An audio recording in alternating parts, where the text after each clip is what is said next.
లూకాసు వార్త 1వ అధ్యాయము 28వ వచనం. ఆ దూత లోపలికి వచ్చి, దయాప్రాప్తురాలా, నీకు శుభము, ఆయన దేవుడు నీకు తోడై ఉన్నాడు అని తెలిపెను.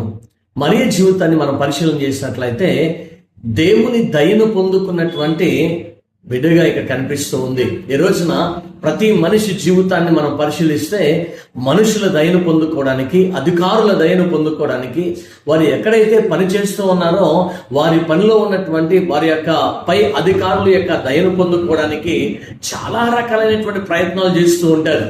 కానీ మరియ జీవితంలో తన కలిగి ఉన్నటువంటి జీవన విధానాన్ని బట్టి అక్కడికి వచ్చినటువంటి దేవదూత గబ్రియేలు దేవదూతే మాట్లాడుతున్నటువంటి ప్రత్యేకమైన మాట, దయాప్రాప్తురాలా నీకు శుభము. అప్పటి వరకు మరియ విననటువంటి ప్రత్యేకమైనటువంటి సంబోధన ఆమె విన్నది. ఏమని అంటే, దయాప్రాప్తురాలా, దేవుని చేతనే దయ పొందుకున్నటువంటి తల్లిగా మరియా ఈ రోజున మనకు కనిపిస్తుంది. మనము కూడా దేవుని దయను పొందుకునేలాగిన మన జీవితాన్ని నడిపించుకుందాం. అట్టి కృప దేవుడు మనకి ఇచ్చిన గాక. ఆమేన్.